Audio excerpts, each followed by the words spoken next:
Hi, Shane Saracen here to talk about something that's been bothering me for a little bit. I don't know why, but I'm letting it bother me. But it is the term yacht rock and how inclusive that term has become for all kinds of genres that they just started cherry picking things out of and throwing it into the term yacht rock. I remember hearing the term. I don't remember the exact date I heard it, but to me, like the ultimate yacht rock song that everybody categorized was Christopher Cross and Sailing. And that term, originally I thought Jimmy Buffett was considered yacht rock, but that's, parrot heads, that's a whole other different thing and whatnot. So interestingly enough, I started working out. I work out 6 days a week now, weightlifting, trying to lose fat and gain muscle. And little by little it's working. But my point is that the other day I thought, what the heck? I put Amazon Music on my headphones and just put on the yacht rock collection. And I was shocked at things that came up that were considered yacht rock. And to me, it's a lot like, I'm going to use the term mullet, a haircut that is kind of coming back again. Very popular in the 80s and reached over into the 90s and became folkloric, pop culture-ish, and whatever, and became the mullet. And they used to say business in the front, party in the back. Now, for people who really realized that, it was originally called a bi-level. I remember the first person I saw with that was Rick Ocasek from the Cars. And when you went in to get a haircut, you didn't ask for a mullet because it didn't have a name at the time. It was called a bi-level. Eventually, it became part of pop culture and almost a joke, a caricature of itself, and it became the mullet. And so that happens with music too. We create a name for something, then we just throw things in there. So interestingly enough, I'm going to put on some glasses because I scribbled this down if I can read my own writing with the lie down in front of me. So yes, these are readers. And so interesting, I just want to read off some of these names that came up under yacht rock, and I want everybody to chime in on your opinions. I looked up the term. It says it is a subgenre of music, soft, smooth rock, and from the mid 70s through the mid 80s.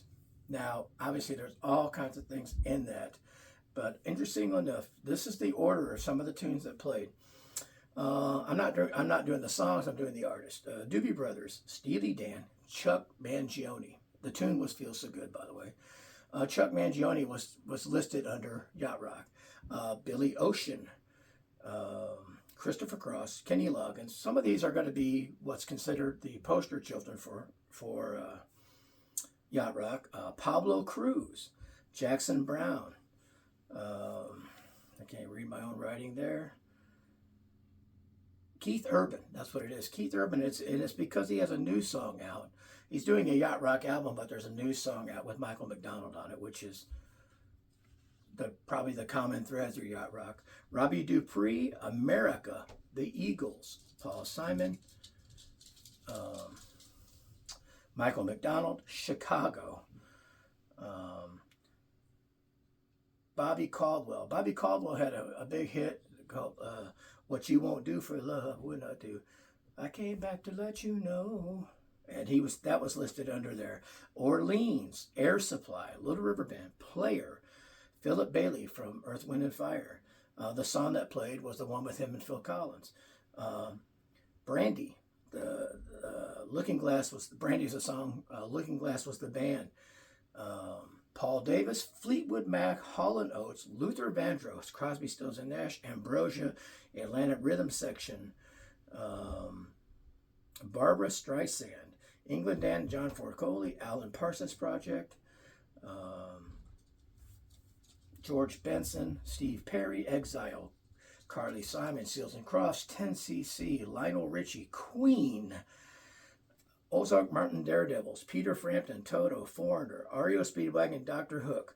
This is just a sampling of bands that are considered yacht rock. Now, obviously, we could cherry pick songs and call it yacht rock because some people say it's album-oriented rock. Some people say, but obviously the Eagles, not everything's going to fit. Fleetwood Mac, not everything's going to fit. But it's just interesting that now yacht rock has become this trendy thing. You got yacht rock bands, tribute yacht rock bands and everything like that, and they have to fill it out. They can't just play three artists. It can't be Steely Dan, Michael McDonald, and Christopher Cross. They've got to do a lot more. So it's just interesting to me how we've taken this and it's become this trendy thing, and all of a sudden Toto is yacht rock.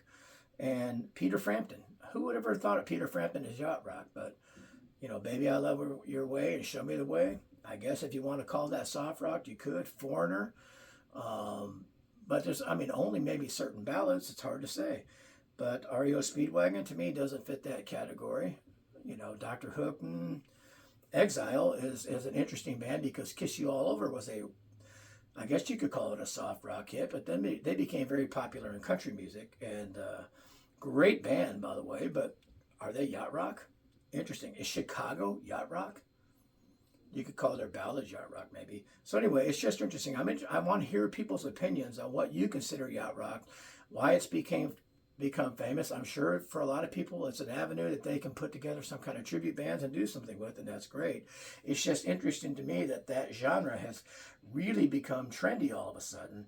And when I put it on a playlist to see what popped up, all kinds of things that to me, I don't consider yacht rock at all. But what's your opinion?